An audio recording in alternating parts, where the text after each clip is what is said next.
Assalamualaikum. Video ini aku buat karena aku ngeliat udah mulai ya, orang-orang itu udah pada mulai nikah, mulai dari teman-teman aku sampai di sosial media juga udah mulai banyak yang nikah. Jadi kayak aku pengen sharing aja step by step yang harus disiapin, langkah-langkah untuk nikah itu atau berkas-berkas yang untuk nikah itu apa-apa aja. Aku itu nikah di bulan Juli 2020. Aku juga nggak tahu ya, apakah berkas yang sekarang diperlukan itu sama dengan berkas yang aku urus dulu waktu aku nikah. Tapi untuk sharing aja, mungkin masih sama tuh sama kalian. Kali aja membantu. Oke, sebelum aku kasih tahu kalian step by step atau syarat berkas yang harus kalian siapkan sebelum nikah, itu aku mau ngasih tahu ke kalian kalau aku itu merantau di Jakarta. Jadi aku kuliah juga kerja di Jakarta. Aku aslinya sih orang Sumatera. Jadi karena aku pengen nikahnya tuh di Jakarta, nggak di rumah aku, karena memang kondisi satu dan lain hal, jadi aku mutusin nikahnya di Jakarta aja. Karena aku KTP-nya KTP Sumatera bukan KTP Jakarta, aku harus ngurus surat permohonan numpang nikah di Jakarta yang ditujukan ke KUA yang ada di Jakarta. Nah, aku kan nikahnya itu di Jakarta, daerah Jakarta Utara, jadi ke KUA Jakarta Utara.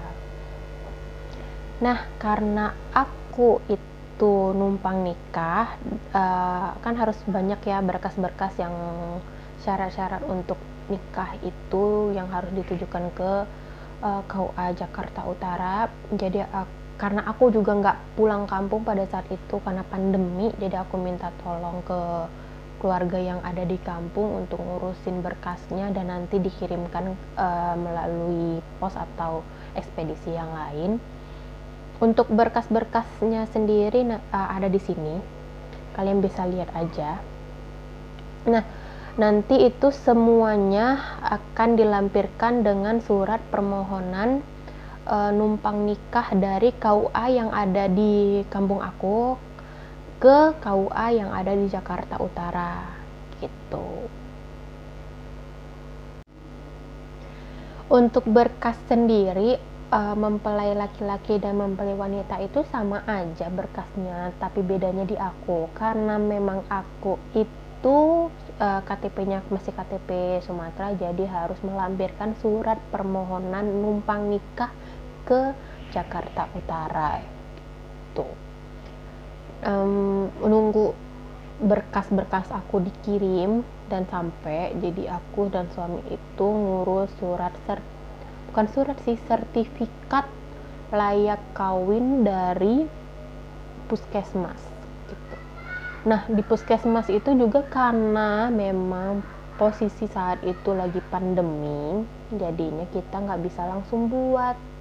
Jadi kita datang, kita kayak macam waiting list gitu nggak sih?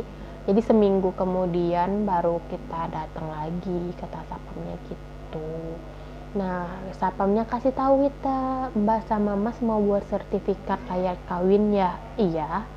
Terus dia bilang, kalau mau buat sertifikat layak kawin biar enggak lama nanti pada saat hari seminggu kemudian itu takutnya lama, jadi kita itu disarankan untuk pergi ke klinik untuk check up gitu.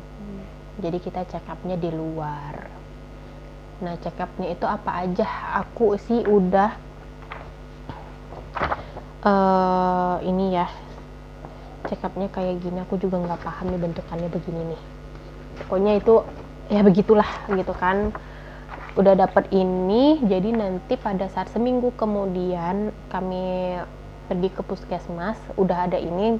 Jadi prosesnya tuh lebih singkat gitu. Walaupun sama aja sih sebenarnya, tetap aja sampai siang gitu kan. Udah seminggu kemudian kita pergi lagi ke puskesmas, ngantrinya Masya Allah memang nggak tahu ya, karena kondisi juga pandemi mungkin banyak orang yang sakit dan juga dibatesin kuotanya, jadi memang nunggunya. Alhamdulillah. Nah, untuk di situ sih di puskesmas, suami aku langsung dapat sertifikatnya. Aku juga nggak tahu kenapa ya laki-laki langsung dimudahin, langsung dapet aja dia tuh sertifikatnya. Kayak sebentar aku tunjukin. Nah, jadi suami aku tuh cuma dikasih ini. Jadi katanya itu nanti sertifikatnya bareng sama mbaknya. Oke, jadi suami aku tuh cuma nunggu giliran aku dipanggil. Nah, itu lama banget ya, namanya juga di puskesmas dan juga kondisi lagi pandemi, pembatasannya juga rame ya. Aku gak terlalu nyalain banget sih. Terus nah, aku di situ ngapain aja. Setelah aku nomor antriannya dipanggil, masuk ke ruangan, ada banyak sih yang mau nikah, kayaknya ada sekitar 5-6 orang yang mau nikah juga, cewek-cewek. Itu paling kita cuma dikasih pengarahan dengan alat-alat kontrasepsi gitu. Terus ditanyain kita udah ini belum suntik gitu, suntik tete apa gitu ya. Aku juga belum tahu apa namanya, belum familiar gitu. Sorry, suntik tete apa, rupanya itu suntik tetanus. Nah, kebetulan aku dari kerjaan kemarin itu sudah dapat suntik yang tetanus itu, jadi aku bilang aku sudah suntik dan kayaknya nggak perlu disuntik lagi.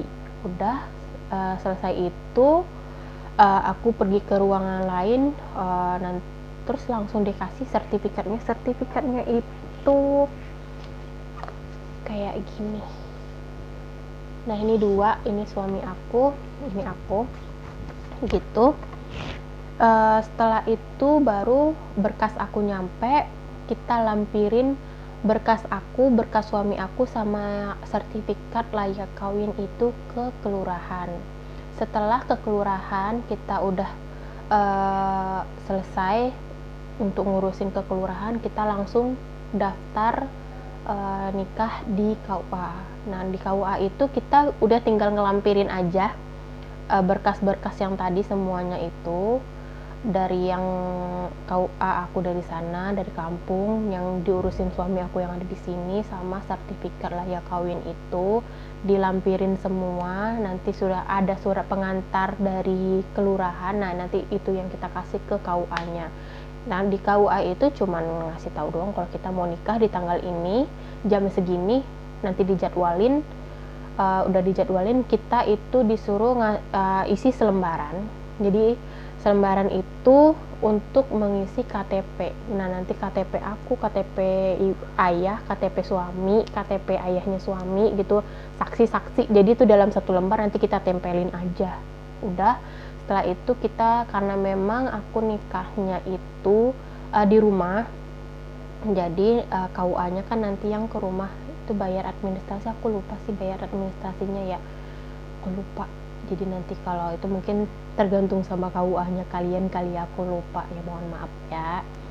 Udah itu udah sampai situ aja ngurusin berkas-berkasnya. Memang step by stepnya sebenarnya nggak terlalu ribet, karena memang kondisi kemarin itu lagi pandemi, jadi kan banyak nunggunya, jadi lamanya di nunggu. Untuk ngurus berkasnya sih nggak lama. Setelah hari H,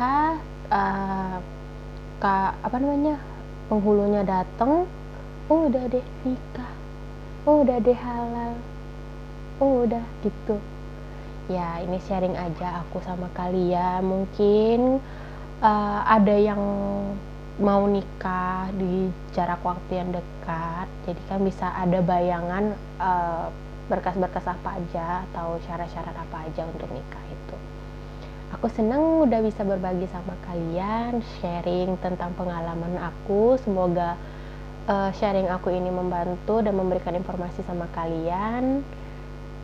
Terima kasih udah nonton, jangan lupa subscribe. Assalamualaikum warahmatullahi wabarakatuh.